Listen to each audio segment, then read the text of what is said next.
ইয়া আইয়ুহাল ইনসান মা গাররাকা বিরাব্বিকাল কারীম।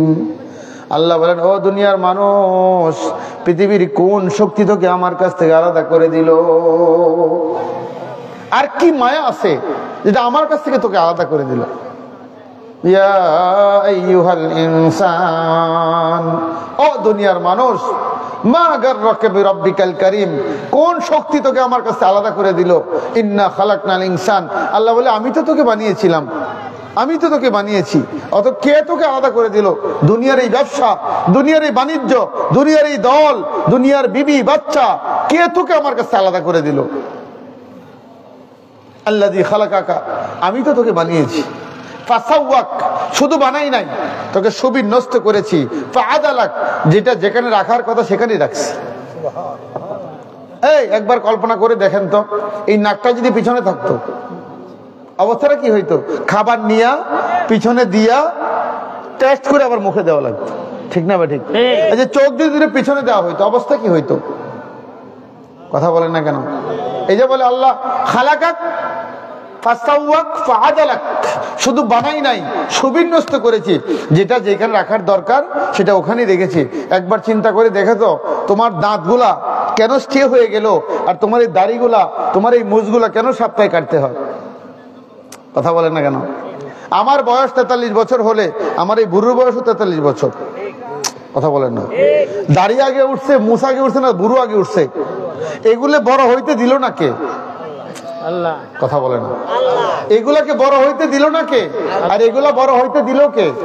এটাকে বলা হয়েছে ফাআদালাক, যেইভাবে যেটাকে রাখার দরকার সেভাবেই রাখছি। আর যদি দাঁত বড় হইতো, প্রতি সপ্তাহে কাটা লাগতো, কি পরিমাণ ঝামেলা হইতো বলেন তো? এই দাঁতগুলা থামায় দিল কে? আল্লাহ। ফাআদালাক ফি আইয়ি সূরাত, যেভাবে মন চাইছে এভাবে বানাইছি। জুড়ে বলেন সুবহানাল্লাহ। ফি আইয়ি সূরাত মা শাআ রাক্কাবাক, আমার যেভাবে মন চাইছে, কাউকে কালো বানিয়েছি, কাউকে সুন্দর বানিয়েছি, কাউকে ছোট বানিয়েছি, কাউকে বড় বানিয়েছি। এই জন্য যারা সুন্দর হয়ে গেছেন ভাব ধরবেন না, এটা আপনার বাবার কামাই নয়। যারা ধনী হয়েছেন ভাব ধরবেন না, এটা আপনার বাবার কামাই নয়। আপনি ধনী হইলেন কেন? 4 ভাই, একজন কোটিপতি, একজন রিক্সা চালায়, এটা করলো কে?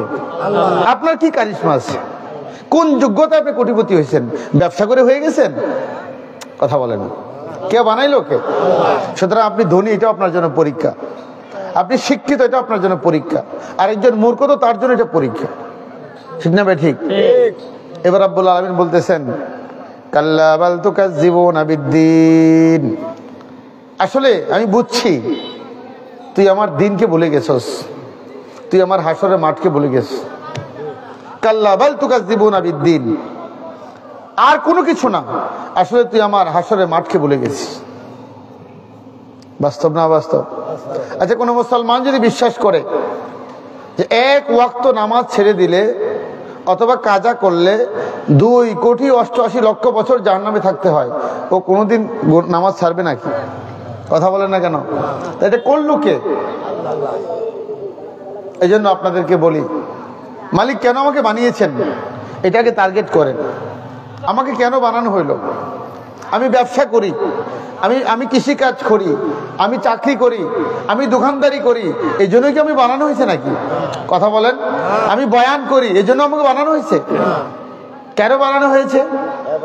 হ্যাঁ, আমার মালিককে চেনার জন্য বানানো হয়েছে। মহাব্বত, এটা শুধু মুসলমান, এটা মানুষের কলিজার মধ্যে আছে। কোন ফেরেশতা আল্লাহকে মহব্বত করে না, আল্লাহকে ভয় করে, কিন্তু কি করে না? মহব্বত করে না। একমাত্র মানুষ যার কলিজার মধ্যে মাওলার মহব্বত গালেব হয়ে যায়। কারে মহব্বত করব? কথা বলেন। 3 ধরনের মহব্বত আছে। আল্লাহর মহব্বত, বলেন আল্লাহর জন্য মহব্বত, আল্লাহর সাথে মহব্বত। এই 3টা ব্যাখ্যা দিয়ে আমি আমার আলোচনা শেষ